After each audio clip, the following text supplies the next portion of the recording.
People expect destiny to arrive like a hymn, loud, glowing, and unmistakable. But for Eleanor Whitmore, it came wrapped in prairie dust and silence.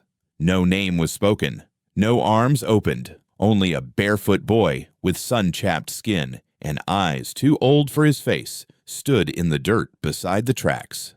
The train behind her hissed and pulled away like it already knew she wouldn't get back on. "Are you Eleanor Whitmore?" She nodded slowly. He didn't smile. "Pa's dead," he said, and just like that, every word she'd believed from that letter turned into ash. Eleanor stood still on the cracked wooden platform of Willow Ridge Station, gripping the handle of her suitcase as if it might anchor her to something that still made sense. The sun bore down without mercy. Her boots were caked in the dust of 3 states. Her skirt clung to her knees with the stubbornness of long travel, and the letter she'd read 100 times felt suddenly like a cruel joke folded into her pocket. The promise had been simple, beautiful, even a home on a quiet ridge, a strong and kind man named Thomas Callahan, 7 hens for fresh eggs, and enough food to share. There'd been a line about sunsets so peaceful they'll mend you, and another about how a house is only missing a heart. That line had sold her. But here she was, no wagon, no name held high, just this boy, 10, maybe, standing as if he'd been born to carry news no child should have to deliver. "Snakebite," he added, as if explaining a missed appointment. "Happened quick. Buried him behind the barn, next to Ma." Eleanor opened her mouth, but words scattered. She'd imagined many outcomes on the long ride west, but not this. Never this. "I was supposed to marry him," she finally said, her voice dry and distant, as if someone else were speaking through her. The boy nodded, his expression unreadable. "He knew he wasn't going to make it. Wrote you anyway. Said maybe you'd still come." A pause. "Said we needed somebody." Her throat closed. "How many are you?" she asked. 7, he said, then added, quieter. 6 now. Jenny died last winter. Fever." Eleanor turned slowly toward the open plains. The train was gone, swallowed by horizon. She could almost hear its ghost calling her back to the life she'd known before all this, before she said yes, before she dared to believe a stranger's letter could rewrite her story. And yet she didn't move. She looked down at her boots, cracked and tired, at the scuffed leather of her trunks, worn but loyal, at the boy in front of her, barefoot, thin, but standing like he'd weathered 10 winters already. "Where's the house?" she asked softly. He pointed across the ridge. "It's not much." Eleanor adjusted her bonnet, letting the wind pull at the hem of her dress. "Neither am I." He didn't laugh, just bent down, gripped one of her trunks, and lifted it like he'd done it 100 times. As he turned away, she followed one foot after the other, heart unraveling in her chest. She didn't know what she was walking toward. Not really. The man she'd agreed to marry was already in the ground, and 6 children strangers were now waiting in a house that likely smelled like sorrow and boiled beans. But she couldn't leave, not with that boy carrying her suitcase like it belonged to him now, not with a baby's name spoken in past tense, not when the wind itself seemed to be holding its breath. They passed a leaning post office, a shuttered store, and a water pump that hadn't dripped in weeks. Willow Ridge didn't have much. It never claimed it did. But something about the silence felt less like emptiness and more like waiting, as if this place had seen women like her before women who arrived with a name, a letter, and too many questions. As they neared the edge of town, Eleanor caught sight of the roof, tin and rust, slanted wrong, smokeless chimney. A porch so crooked it looked like it had given up standing straight. "You live there?" she asked. "Yep," the boy said. "Me and the others." She wanted to ask their names, their ages, their fears. She wanted to ask who cooked and who cried at night, but she didn't. Not yet. Instead, she looked up at the cloudless sky and whispered more to herself than anyone. "I came here for a husband." She paused. "But maybe I was sent here for something else entirely." The house stood like a memory that hadn't decided whether it wanted to fade or hold on. Eleanor stopped at the fence line, the boy Lucas already halfway to the porch. still carrying her trunk as if it were just another burden among many. The boards beneath his feet creaked in protest. The front door hung askew on its hinges. The chimney leaned like it had once fought a storm and lost. Still, something about the place made her heart ache, not for its disrepair, but for the effort it must have taken to keep it standing at all. "Come on," Lucas said without turning around. Eleanor followed. The porch smelled of smoke, dirt, and something faintly sour like old fabric left too long in the rain. When he pushed the door open, it didn't swing. It surrendered.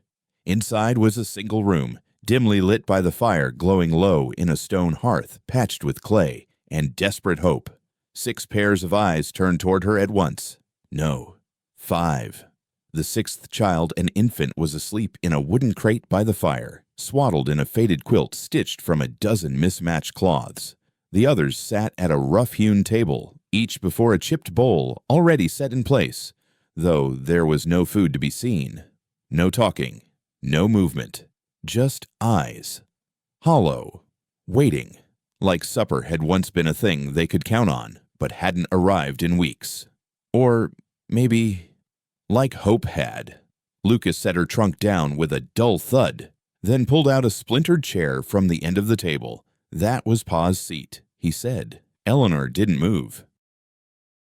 "Then it stays empty." Lucas gave a short nod and said nothing more. She set her satchel on a crate near the fire and took in the room, one bed in the corner, barely big enough for 2, a cot of hay near the back wall, cracked windows stuffed with old shirts for insulation, and the unmistakable smell of boiled beans long gone cold. A girl stood up from the table. Her hair was braided tight, cheeks smudged with ash. Maybe dirt? She looked 8, maybe 9.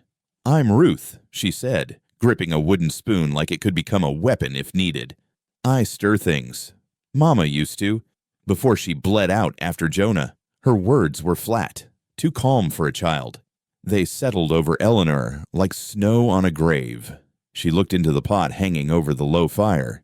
Thin broth, 2 beans, 1 chunk of potato, split so small you'd have to squint to call it a meal. "You cooked this?" Eleanor asked. Ruth nodded. "When we can." Eleanor glanced at the silent children, 1 boy, maybe 6, another 4, a girl with dark curls holding the baby's quilt tighter around the crate. None of them blinked. She rolled up her sleeves. "Let's try again," she said. She pulled the canteen from her satchel and added water to the pot. From a small pouch tucked inside her dress, she took out crushed dry herbs, sage, thyme, something with bite, and sprinkled them with care. Then, with deliberate motion, she unwrapped a small piece of salted pork she'd hidden from the conductor back in Kansas.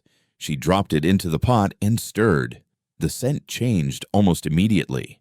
The air inside the cabin shifted like the walls had stopped holding their breath. Even the baby stirred. She didn't speak as she worked, just ladled the stew into the bowls and handed them out without fanfare, without ceremony. "Eat slow," she said. "Let your stomach remember." And they obeyed without complaint, without question. Ruth blinked fast like she didn't know whether tears were still allowed. Eleanor didn't eat. Her stomach growled, but she ignored it. This meal wasn't for her. It was an offering, a first stitch in a torn blanket.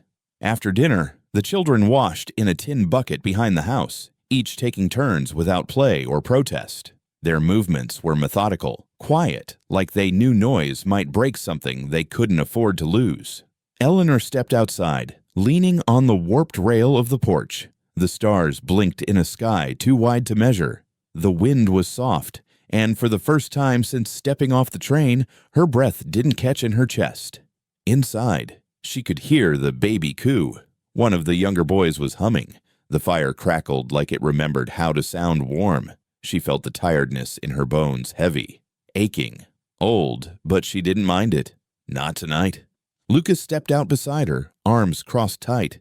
"You didn't have to stay," he said after a while. "I didn't," she agreed. "Why did you?" Eleanor thought for a long moment, then answered without turning toward him. "Because no one else did." Lucas looked down at the porch boards, his voice barely more than a whisper.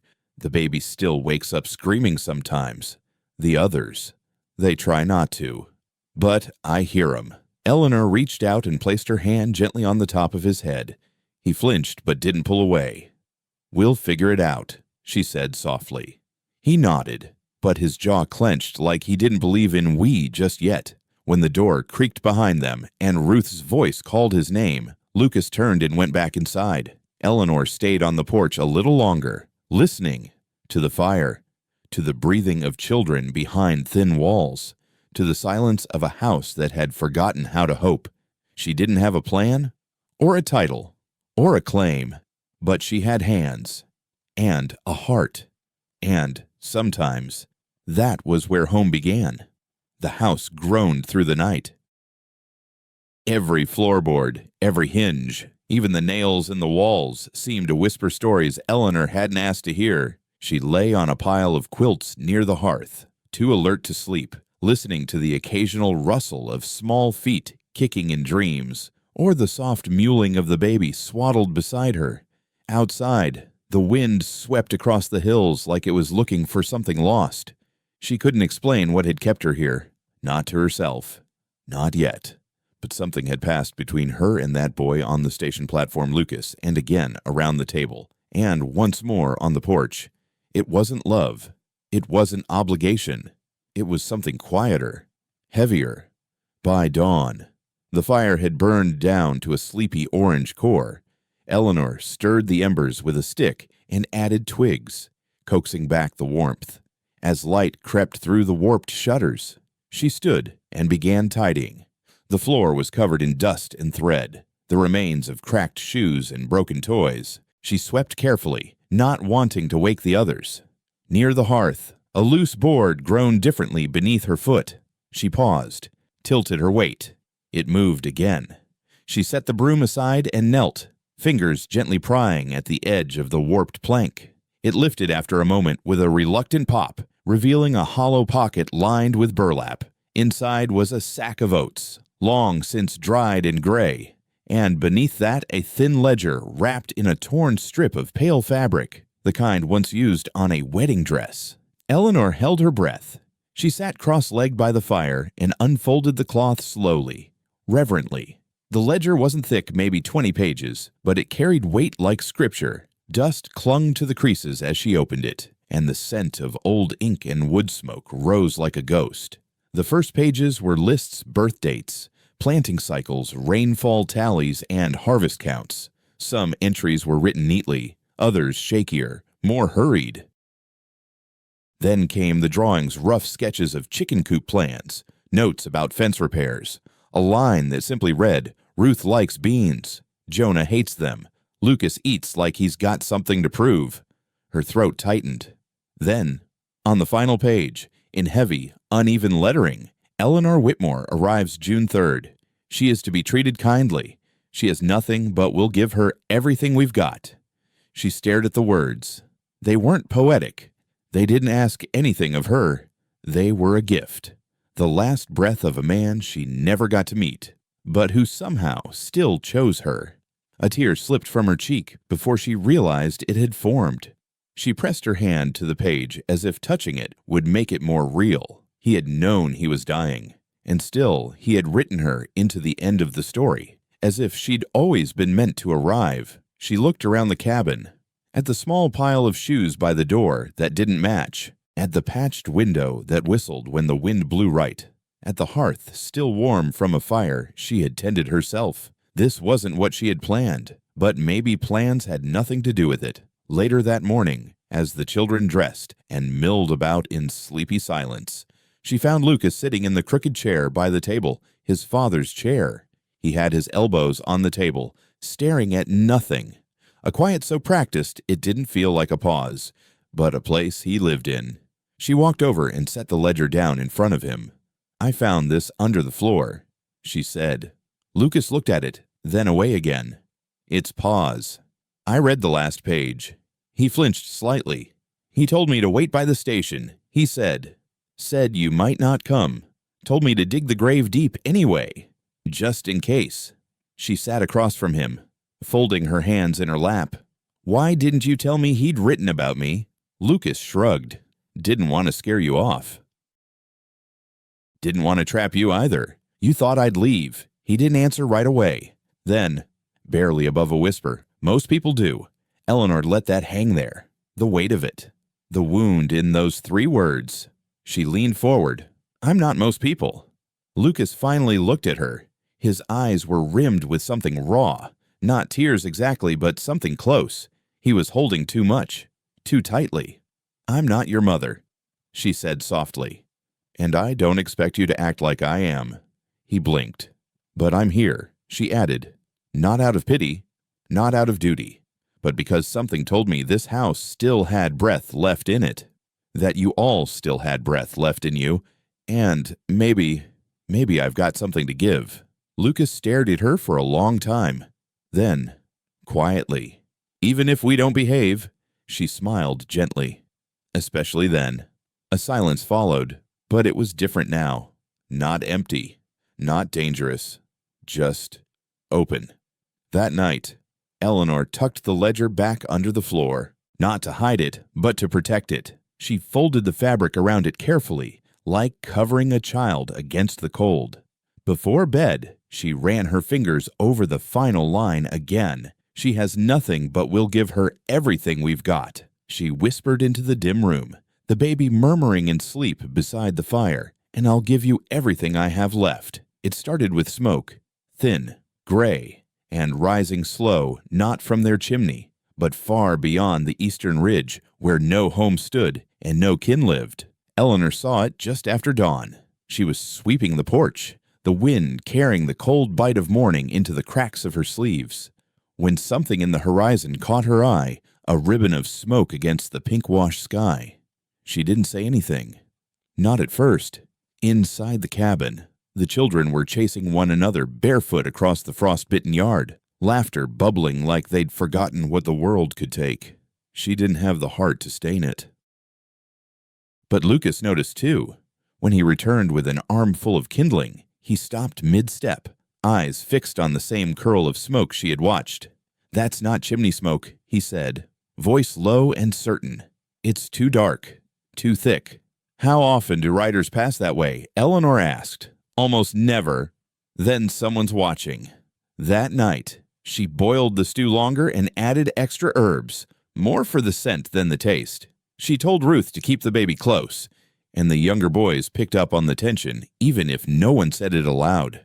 The air inside the cabin thickened, not with fear exactly, but with readiness, like the pressure before a storm breaks. After the children were asleep, Eleanor stepped out again. She wrapped herself in the shawl Thomas had mailed with the letter soft, worn, and smelling faintly of tobacco and cedar. She didn't know if it brought comfort or weight. Lucas joined her without being asked. He stood beside her like he belonged there, hands in his pockets, jaw tight. "You thinking what I'm thinking?" he asked. "That someone's come for something." He nodded. "Maybe for you." She didn't flinch. "Or maybe for the land. Maybe your pa owed more than just time." Lucas kicked at a loose board. "Would you leave if it meant keeping us safe?" She shook her head. "I'd fight first." He gave her a sideways glance, half skeptical. "You don't look like a fighter." "That's why it works," she said. "No one sees you coming until you've already decided to stay." In the distance, past the jagged line of pine trees, a flicker of motion caught her eye. One rider, tall, mounted, a silhouette carved against the darkening sky. He didn't approach, just watched, then disappeared again behind the slope like smoke pulling back into itself. That night, Eleanor didn't sleep. Instead, she sat at the table after the fire had dropped to embers, lit a candle stub, and began to write. Not to anyone back east, there was no one left to send a letter to. She addressed it simply to the wind, the woods, the truth.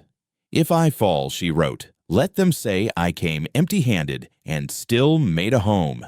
By morning, the smoke on the ridge had vanished, but so had 2 of the hens, and the pile of firewood behind the barn had been scattered like someone had walked through it on purpose. No harm done, but it was a message. "We've been close. We know where you sleep." She didn't tell the children. Instead, she gathered them closer and told stories while they peeled potatoes. But in the corner of her apron, She tucked away something she'd found hanging from the barn door, a broken latch. Even here, even in this hidden house on forgotten land, there were men who didn't like when women built something without their permission. Just before midday, the rider returned. This time, he dismounted. He moved like someone who'd already lived through the worst parts of life. Not threatening, just heavy. Tired in the bones. His duster was stained from travel. A leather satchel hung from his saddle like it hadn't been opened in weeks. "I'm looking for Thomas Callahan," he said. His voice was gravel, but measured. "He's not here," Eleanor replied, stepping between him and the children, who had frozen mid-motion. "He died 2 weeks ago." "Snake bite." The man took off his hat, nodded solemnly. "That's what I feared." Lucas stepped forward. "Pa never said he had a brother." The man gave a sad, crooked smile. "That sounds like him." Eleanor narrowed her eyes. "Then why are you here now?" He unstrapped the satchel and held it out. "Name's Warren Callahan. Thomas was my brother, though we didn't part on kind terms, but he wrote to me every month." He opened the satchel. Inside was a ledger bound in the same torn fabric Eleanor had found under the floor. Only this one was full. "I never wrote back," Warren said. "Not until the last letter came." "The one with your name." Eleanor's hands trembled. "He told you about me. He said he wasn't sending for a wife. He was sending for a future." Warren looked around the small yard, at the sagging roof and mismatched boots, and then at the children watching from behind the door. Said he'd rather they have a heart in the house than just a roof. Eleanor's voice caught, "Why are you really here?" Warren didn't flinch. To make sure the promise he wrote down was kept, he pulled a page from the back of the ledger written in Thomas's hand. "If I die before she arrives, let her keep the house. Let her raise them, if she chooses, and if she doesn't bury this letter with me. And forgive me for hoping." Eleanor read the words slowly, her heart steadying with every line. When she looked up, her voice didn't shake. "I'm staying." Warren nodded and reached back into the satchel. He pulled out a small iron key. "To the safe under the floorboards," he said. "It's not much. Just the last eggs he ever saved." She took it, silent. It felt heavier than gold. It felt like trust passed from one hand, through death, into hers. They came on horseback, not even bothering to dismount at the gate. 2 men, well-fed, well-dressed, wearing the arrogance of men who'd never needed to build anything with their own hands. One held a folded document. The other had a badge pinned to his vest, dull but visible, as if it gave him the right to speak louder than a home could. Eleanor was at the pump, scrubbing Jonah's shirt with pine soap. Ruth was holding the baby by the window, and Lucas was chopping wood, the axe swinging low and sure. The taller man spoke first. "We heard the bride showed up." His tone made bride sound like a joke. Eleanor rose slowly, wiping her hands on her apron. "I did." The second man raised an eyebrow. "But there was no wedding." "Was there?" "No," she said plainly. "He died before I arrived." The first man unfolded the paper. "Then you've got no legal claim, no name, no right to the children or the land." Ruth stepped outside then, bare feet silent against the porch boards. She stood beside Eleanor, eyes sharp. "They're not yours." The man continued. "Their father's gone. No signed deed, no marriage certificate, no guardianship. The county's concerned for their welfare." Eleanor didn't move. She let the silence grow roots. "I have a letter," she said finally, "in his hand, and a ledger with his last wishes. Witnesses." The man smiled, tight and cold. "Might hold in town. But out here, it's just your word and some kids." The second man nodded toward the cabin. "We're here to escort them. For proper placement. You understand?" The screen door creaked. Lucas stepped out first, holding the rifle from above the mantel. It wasn't loaded, but his eyes were. "We're not going anywhere," he said. The taller man stiffened. "That's not your decision, boy." Ruth stepped forward. "Then whose is it Pa's dead? Ma's gone. And this woman stayed when she could have run. That counts more than paper." Eleanor reached out, placed a steadying hand on both their shoulders. Her voice was firm, but not raised. "You'll do no taking today," she said. This house may not have a title carved in stone, but it was built by hands that bled for it. These children, they're not unclaimed. They were claimed the moment I stayed. They chose me, and I chose them back." The men glanced at one another. The second man took a step forward. That's when Warren stepped from the barn. He didn't raise the shotgun resting across his arm, didn't say a word, but he didn't have to. His presence landed like thunder in dry grass. The kind of man whose silence was the warning. The men backed away, dust rising beneath their boots. One muttered about paperwork and sheriffs. The other said, "We'll be back." "Then come back with something heavier than ink," Eleanor replied, "because we won't be lighter." They rode off without another word. Lucas lowered the rifle slowly. Ruth exhaled for what felt like the first time in hours. Eleanor turned toward them, not smiling, but steady. "You stood for me," she said. Lucas met her gaze. "You stood for us first." And that, she realized, was the line no document could write. That night, the house was different. The wind was still cold, the roof still crooked, but something had changed in the way the children moved around her. Ruth leaned against her as she stirred the pot. Lucas sat closer at the table, shoulders less tense. Even the younger ones followed her with their eyes like they understood, somehow, that they had passed through fire together. After supper, Eleanor sat in the rocking chair by the fire with the baby asleep in her arms. She ran her fingers over the tiny knitted cap, still too loose for his head. They had called her stranger, then woman, then guest. But not tonight. Tonight, she had become something without needing to ask. A mother without a wedding band, without a birth certificate, without a name the court would recognize, but one given freely by every child who whispered her name in the dark and didn't cry when they reached for her. It began with a cough, not loud, not alarming, just dry, sharp, and hollow, like an echo in a house too empty. It came from Jonah, the youngest boy, after the baby, as he clung to Eleanor's skirt at breakfast. His cheeks were pink, his eyes glassy, his hands barely holding the crust of bread she placed in front of him. She knelt to feel his forehead. Warm, too warm. By noon, Ruth had stopped humming as she chopped potatoes. Her shoulders drooped, her voice vanished into whispers. Lucas insisted it was just the cold, just winter making its rounds. But Eleanor knew better. She'd seen this kind of fever before back east, in tenement blocks where children cried through the night and mothers lost their voices calling names that wouldn't answer. This wasn't a chill. It was something else, something fast and greedy. By sundown, 4 of the children were sick. The cabin shrank with every wheeze, every cough, every moan that rose like steam from under threadbare quilts. The air thickened, sour with sweat and pine smoke. Jonah stopped walking. Ruth lay curled against the hearth, too tired to cry. Even the baby's breathing began to thin, like thread pulled too far.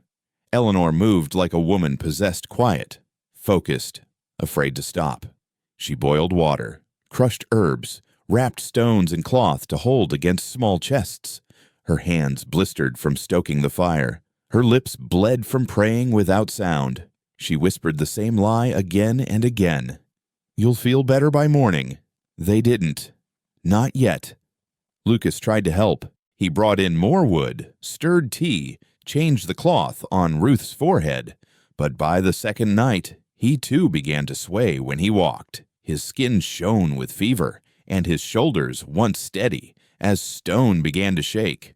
Eleanor sang lullabies she didn't remember knowing, words rising from some buried part of her no letter had called upon. She refused to rest, refused to cry, refused to believe the fire would be the only warmth left in the house by dawn.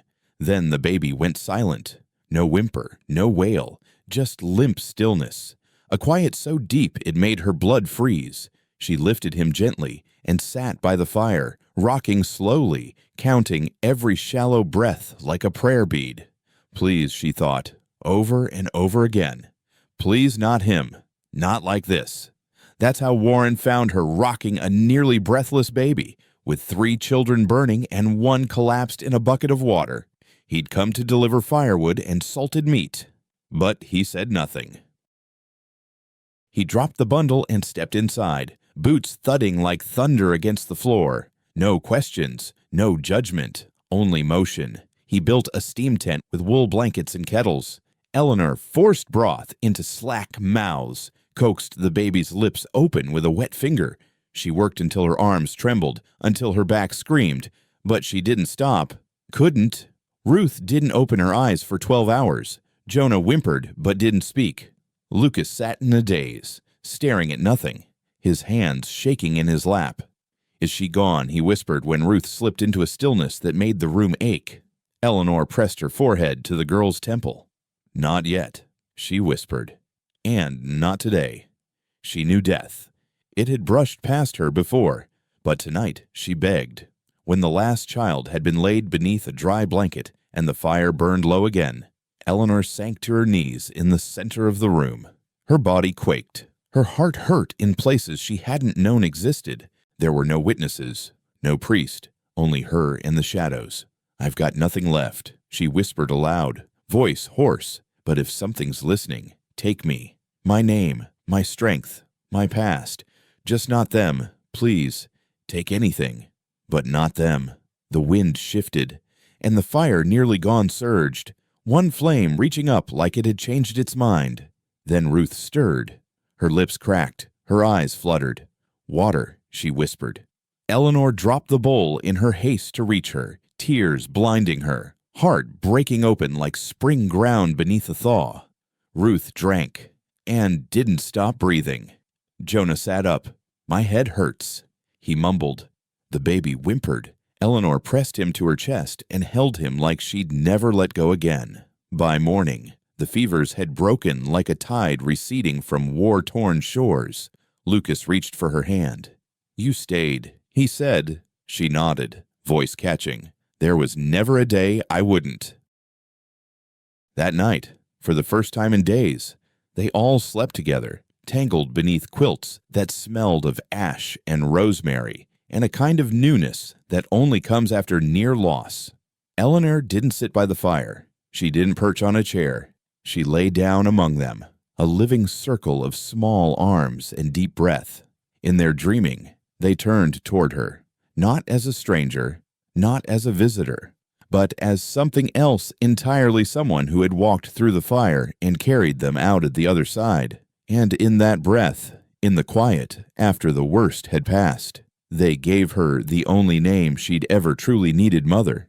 The frost hadn't yet lifted when Ruth noticed her first.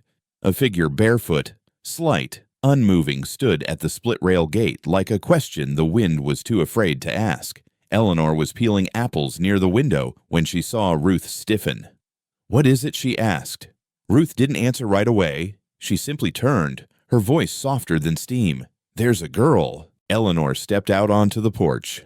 The sun cast its first warmth across the frost-bitten field, but the girl didn't move. She couldn't have been more than 16. Her dress hung like paper. Her hair clung to her face in tangled wisps, and in her arms, barely swaddled in a torn coat, was a baby. She didn't knock, didn't speak, just stood there, eyes hollow, lips cracked.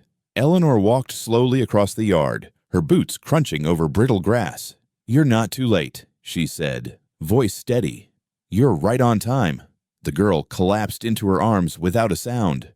Her knees buckled. Her weight sagged like she hadn't allowed herself to fall until someone told her it was allowed. The baby let out a small, ragged breath, more like a sigh than a cry, and Eleanor scooped them both close. She carried the girl into the warmth, through a door that had forgotten how to close to strangers. Ruth took the baby without hesitation, cradling it like a sibling born of something deeper than blood. Lucas fetched warm water. Jonah stood guard by the door, not because anyone told him to, but because he understood that some moments deserved stillness. The girl's name was Mara. She didn't say it right away, not until Eleanor wrapped her in a quilt patched with wildflowers and settled her on the cot near the fire. Even then, the name came like wind through broken glass, fragile, almost embarrassed to exist. Eleanor didn't ask questions. Not about the father, not about where she had come from. Not yet, because she recognized that look in Mara's eyes. It was the same one she had worn the day she stepped off the train in Willow Ridge, the look of a woman who hadn't come to be saved, only to be seen. That night, while the baby finally slept, Eleanor sat beside Mara on the porch. The stars blinked gently overhead. A cricket sang in the brittle grass. Mara spoke in broken pieces. She had been married, in name only. A man who promised a roof, then demanded silence. She'd fled in the middle of the night, barefoot and bleeding, when he threatened to sell the baby. She hadn't looked back. "I don't know what I'm doing," she whispered. Eleanor didn't reply right away. She let the night breathe between them. Then, simply neither did I. Mara looked over, her face streaked with dried salt. "But you look like you belong here." Eleanor smiled faintly. "That's because I stayed long enough to build something." Silence again. "Then I don't want to be saved," Mara whispered. "You're not here to be saved," Eleanor replied. "You're here to remember what it feels like to matter." Mara broke, not loudly, not dramatically, just a quiet trembling that moved through her like thaw, melting what had frozen long ago. And, from that moment, she stayed. She woke early and helped mend socks. She peeled potatoes while Ruth stirred stew. She changed diapers without being asked and listened to stories from the boys who quickly began calling her Miss Ma. No one asked her to prove herself. No one needed to, because every woman who found that gate arrived wearing the same invisible bruise. And Eleanor, now seasoned with scars instead of doubt, knew exactly what to say and what not to say. The house changed with Mara's presence, not bigger, but deeper. There was more laughter, more light. The baby Mara's little boy was named Eli, and he took to the rhythm of the cabin like a seed takes to earth.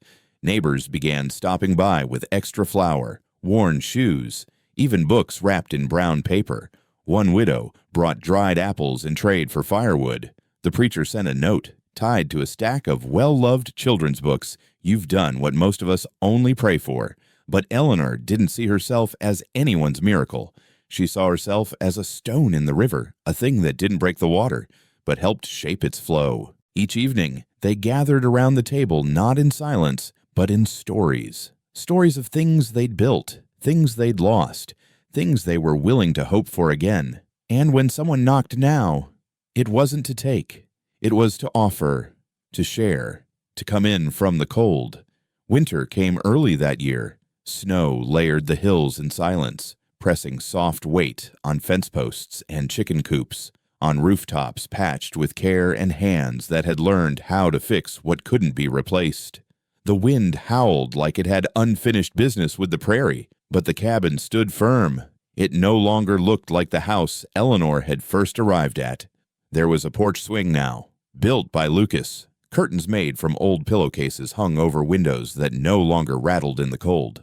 A coop full of real chickens clucked contentedly behind the barn. Every board in that place had been scrubbed, mended, or painted by someone who called it home, but some things had never changed. The fire never went out. The sound of small feet across old wood still filled the morning air, and in the center of it all stood a woman who had never been chosen by one man, but was claimed every day by a family that needed her most. Not by blood, not by law, but by the only truth that ever mattered: love that was chosen, not owed. On a clear February morning, 2 county men returned. Their boots tracked mud on the porch. Their breath puffed white in the cold. One held a leather satchel, the other a sealed envelope with a red wax stamp. They didn't get to knock. Ruth opened the door before they reached it, arms crossed, the old rifle leaning beside her like punctuation. "We've got a judge's order," the taller one said. "We've got a mother." Ruth replied. They left without opening the satchel. Eleanor never asked what was inside. Some truths were heavier than paper. Some families didn't need ink to bind them. Later that spring, Lucas planted tomatoes in the patch of yard where his father once dreamed of building a second chicken coop. Ruth taught Mara how to mend boots, bake sourdough, and hold a crying baby without fear. The younger boys began calling Eleanor Mama without blinking, not like they were testing the word, but like they'd grown into it. And Eleanor, she never remarried, never left the ridge, Never tucked away the letter Thomas had written. Never moved the jar that held the 7 mismatched buttons from the children's baby clothes, 1 bone, 1 wood, 1 iron. But she did write one final letter, not to a person, to the future. She folded it and placed it inside the ledger, now sitting openly on the mantel, no longer hidden beneath the floorboards. It read, "If you find this house, know that no one here was born lucky, but each of us chose to stay, chose to love, chose to build, even with nothing in our pockets." So if you're lost, or hungry, or unsure whether the world still holds people who won't let go, come in. There's soup on the fire, a bed in the corner. We've been waiting for you. Years passed. Children grew taller. The swing on the porch squeaked under bigger legs. Mara's baby took his first steps across the same floor where Eleanor had once begged for one more breath. New hands mended old fences. New laughter filled spaces once hollowed by grief. And the house, still crooked, still patched, became a fire that didn't burn but warmed. A fire that said, you don't have to be blood to belong. You don't have to be perfect to be loved. And sometimes, the family you find is the one brave enough to open the door when the world shuts you out. That was the last page in the ledger, not an ending. Just a continuation someone else would pick up someday and add to with their own hands. Because homes like this don't vanish. They pass on, they wait, and they welcome. You don't have to come from something whole to build something whole. Sometimes the most powerful families are forged, not born. It takes only one person brave enough to stay, to choose love, and to show up especially when no one else does. That's where healing begins. That's how legacies are made.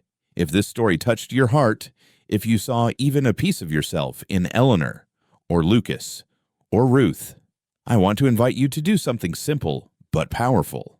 Leave a comment below. Tell me who your Eleanor is, or who you've become because someone stayed for you.